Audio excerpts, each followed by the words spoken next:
let's get started with the afternoon session on parallelism and correctness.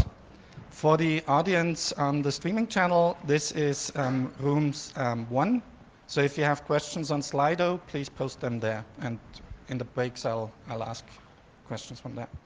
So first, we have Joscha Drexler on thread-safe reactive programming. Thank you. Welcome to my talk. This is joint work with Ragnar, Mira, and Guido, which you can all find here in the room. So to give you a bit of context, this work is motivated in a bit of a bigger picture where we try to bring reactive programming to distributed interactive applications. So we find that reactive programming is great for implementing interactive applications, and we think these benefits transfer to distributed interactive applications as well. You may have seen another piece of this talk or another piece in this context yesterday by my colleague Pascal, who's also over there. So we've kind of addressed different challenges in this setting. The talk by Pascal yesterday sort of addressed how do we specify how we can distribute an application. We have challenges such as there's no shared memory here. How do we deal with partial failures? And what this talk is about is how do we bring reactive programming into concurrent applications, which is also an inherent part of distributed systems. So to give you a quick overview of the talk, basically the intent is we have this reactive programming application, which is represented as a data flow graph, and now we have multiple threads that run updates on this graph. So as you can see here on this graph, we have 2 running threads. One is running this green update, and one is running this orange update. And these updates can overlap in this graph, and this leads to race conditions, event ordering ambiguities, and other problems, which I'm going to be addressing in this talk. So what we provide by the title of thread-safe reactive programming will be a runtime library that provides you consistent update semantics. Basically, the way you're used to reactive programming on your local machine. We bring this into concurrent applications by applying serializability, which you may know from databases, except we don't do the abort part. This runtime actually turns out not just to be thread safe, but it is performant enough to actually allow your applications to scale in performance. And it's also usable out of the box. I'm going to explain all of these terms throughout the presentation, if anything is unclear for now. So let's start with a quick introduction on reactive programming. Here you can see a normal program.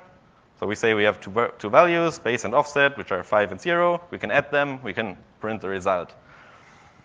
We can do the same thing in reactive programming. Here we now wrap this addition into a signal expression. The result is the same for now, but because we're using reactive programming, this application is now reactive, which means if I go and change the value of the base variable and then look at the result has automatically been updated. So this is the essence of reactive programming, so to speak. You can think of the signal basically like a formula in Excel, right? You change some value, and the formula automatically recomputes its result. There are some other features in here, which are event streams. You may have seen these during Pascal's talk yesterday. These features are integrated, so we can redefine offset as the sum over all the events that have occurred on this event stream that we defined up there.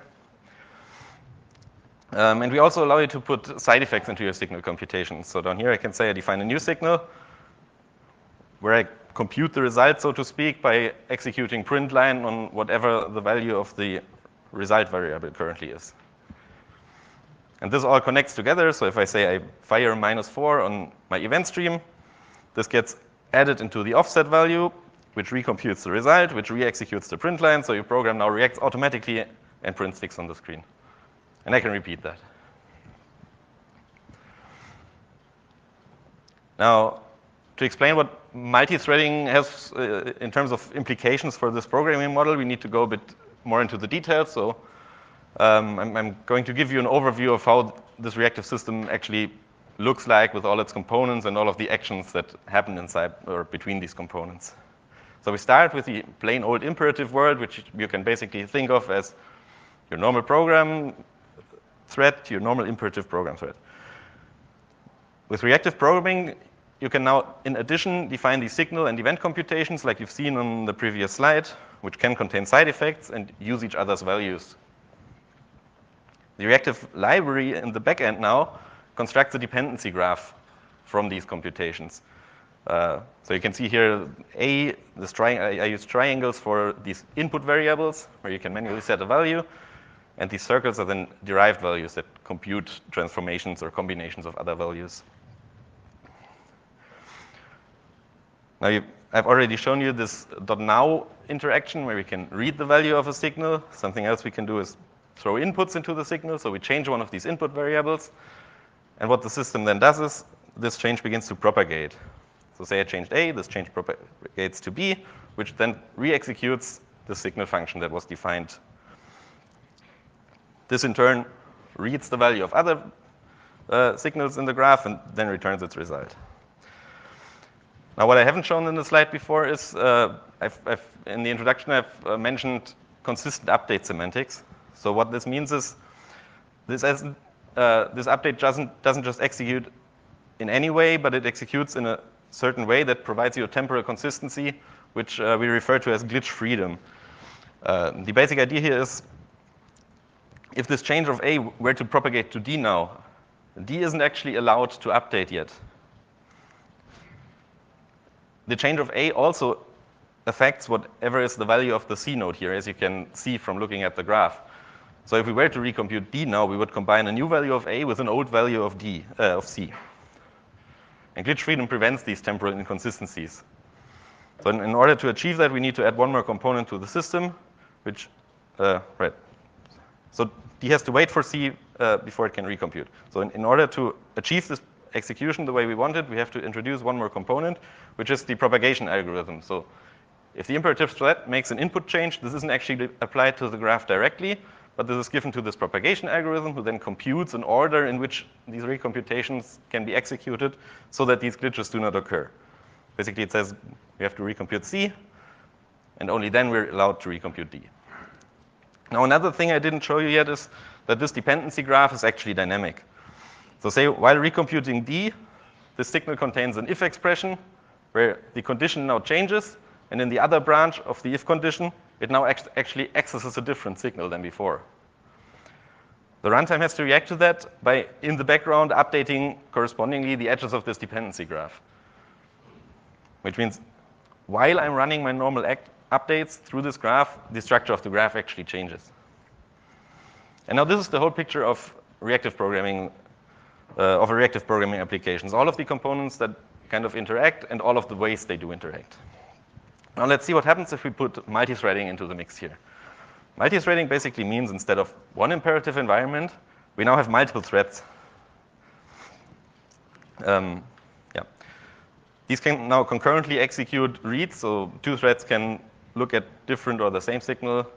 That's not that challenging yet, but they can also concurrently execute updates. So one thread says, change this input, and the other thread independently says, change this other input. This results in now two instances of my propagation algorithm executing in the system at the same time. This means that both propagation algorithm instances now tell these nodes to recompute in whatever is their order. Aside from making all of the other operations in the system also concurrent and causing a lot of potential race conditions, the most complicated problem here actually is that we introduce the possibility for event ordering ambiguities. So as you can see by the highlighting of the graph here, node C was recomputed by the orange update and then by the green update, whereas node D was first recomputed by the green update and then by the orange update, so in the other direction. Not only does this potentially produce confusing results, but it actually destroys the consistency guarantees that we're used to from local reactive programming. So say I would have another node down here, this E node. There's actually no way I can do a glitch-free recomputation for this E node for both the green and the orange propagation instance anymore. So my glitch freedom that I'm used to gets lost due to race conditions. So let's define what we actually want from our execution in a multi-threaded environment. From the perspective of imperative threads, we want linearizability, which means if I call set on a variable, then changing this variable and changing all of the recomputations that have to be done due to this change should appear to occur atomically, sometime within calling the method and the method returning. Now, this notion doesn't work from the other side of the system. If I look at it from the perspective of the serialization graph, a single computation like a plus b actually consists of more or less 3 method calls. I read a, I read b, and I return a value. Yeah. So here we take lessons from databases. We treat these updates, so changing an input and recomputing all of the required signals and events, as a transaction. So instead of imperative threads, we change the system model a bit and consider basically our inputs are now coming from transactions instead. And the database transaction community then gives us tools to judge if we look at an execution trace of the system that may look very confusing, like in this picture. They can tell us if this actually looks like you executed one transaction, then the next, and then the next. Even though they interacted, you don't see the difference in the values. This property is called serializability, and that's sort of what we want here, with one exception, which is that if you think of databases, you're very used to this model of we execute a transaction, and if we get stuck in a deadlock or some operation that we cannot execute, we abort the transaction and we try again. Now, at the beginning, I explicitly said we allow side effects in your signal and event computations, so we can't throw away our stuff. So we want the serializability without a notion of abort or commits. Right? Your system should execute your code only when it's actually sure that it's executed properly. So if we throw all of this together, we end up with a property which we refer to as abort-free strict serializability, where strict serializability is the established term for linearizability and serializability together. Now, this is actually quite a complicated problem. So if you look out in the wild, there's no library that gives you magic thread safety for whatever application you're writing, because if you just talk about any applications, this problem doesn't have a solution that is generally applicable. Nevertheless, because we're because we're in this model of reactive programming, we can actually exploit properties of reactive programming, and we were able to find a solution for this. So how does the solution look? Databases not only gives us tools to tell whether a history is correct, they also have some algorithms to actually ensure that we can only create correct histories. So the basic idea behind the design is as long as we handle all of the non-commutative conflicts in some consistent way, then we achieve the guarantees that we want. One of the algorithms to address conflicts is conservative two-phase locking. We use this for basically the red update arrows that you saw in the overview earlier. And these sort of address write-write conflicts between the user values in your graph. A second algorithm is multi-version concurrency control, which also gives you abort-free serializability for reads. So this sort of addresses the read-write conflicts on the user values in the system. And then if we think back to this, to the overview of the reactive programming system, edge changes are actually the only action that's missing now. And unfortunately for these, we do not have a ready-to-use algorithm from the database community. But we were able to find our own one, which we apply some time travel, or more conservatively, we call it retrofitting in the paper. So let me show you how all of this interacts together. Here you see an application graph or a dependency graph of some reactive programming application. Associated with each node is a small list which we use to visualize the values and the locks on these nodes. So let's say we start 2 transactions, the yellow one on the left and the green one on the right, which will propagate updates through this graph. Now we start with conservative two-phase locking. Conservative two-phase locking means transactions have to declare, I want to use these variables before they start executing, and then we acquire locks on all of these variables before we let the transaction execute.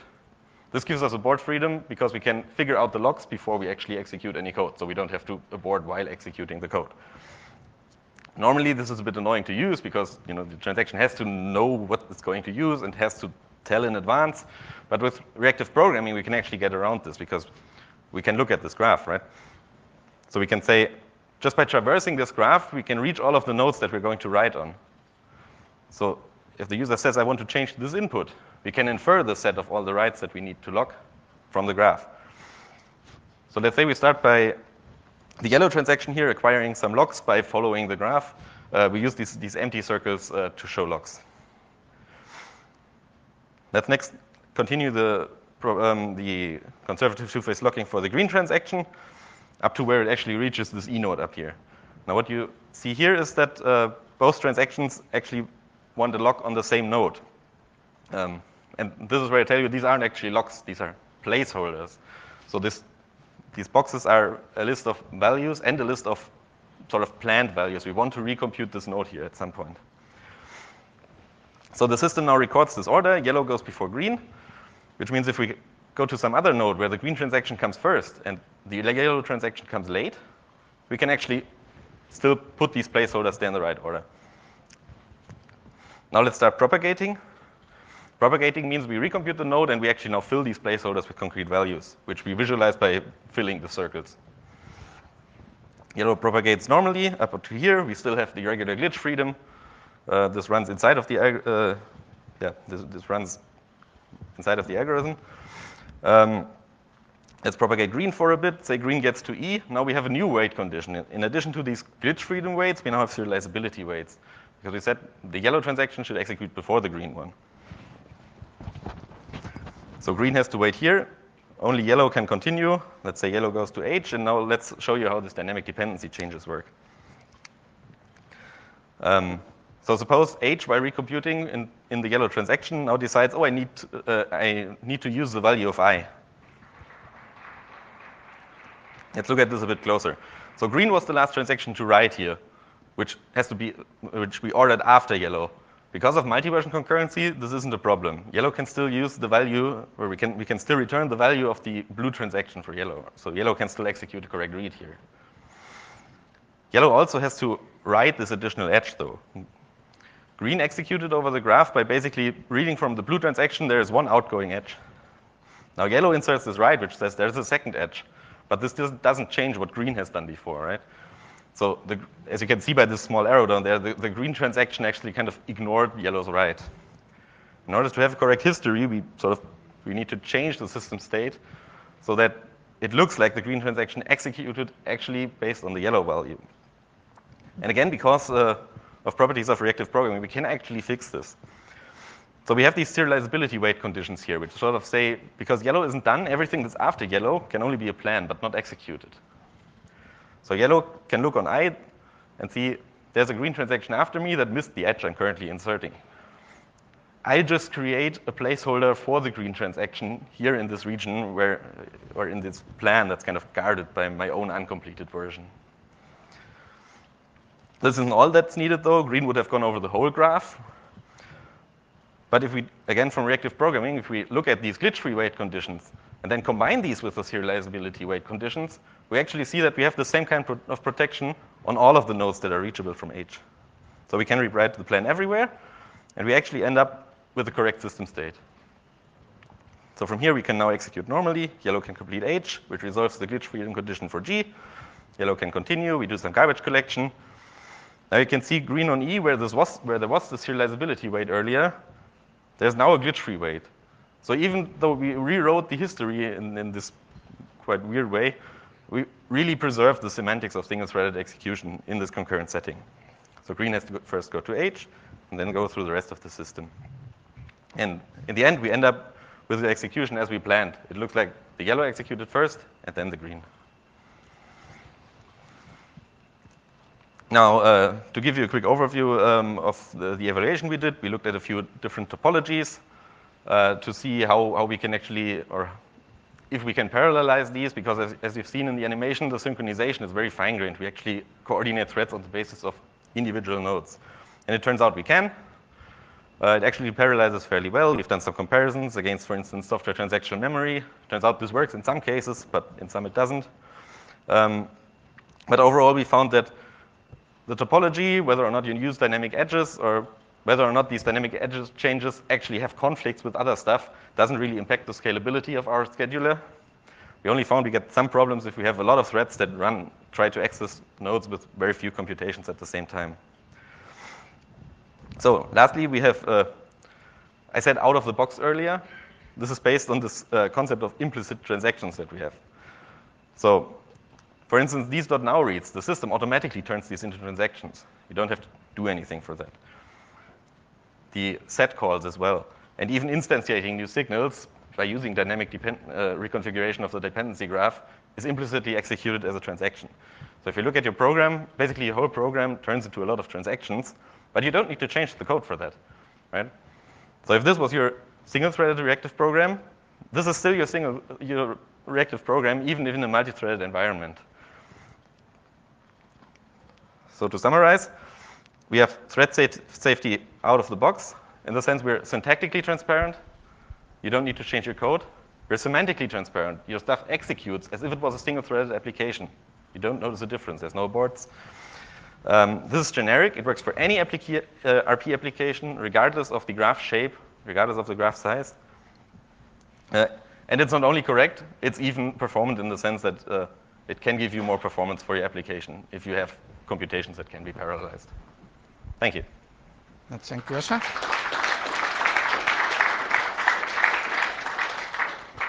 Do we have questions? Let me see whether there's one on.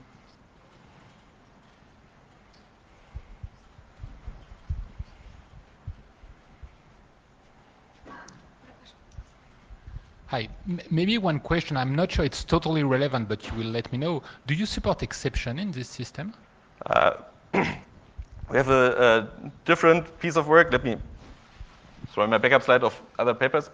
So these are some other papers that we did in the context of this grander motivation, where if you look at the eco paper up in the middle, it describes how we implement an exception model. So essentially, like a method call returns a value or an exception, every signal or every event can either propagate a value or an exception if some were to occur, yes. In this context of multi-threaded, isn't it more complex? I don't think so. So you compute one node, and if this computation throws an exception, then basically other nodes reading the signal see the exception instead of the value. This works multi-threaded the same as single-threaded, I think.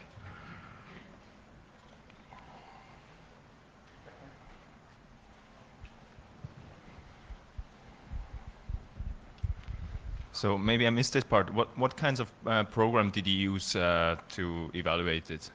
And did you use any programs or did the programs have a lot of conflicts between the threads, or were they embarrassingly parallel? A slight problem was because this is sort of the first runtime that actually gives you thread-safe reactive programming. We don't actually have a corpus of multi-threaded reactive programs that we can use for benchmarking.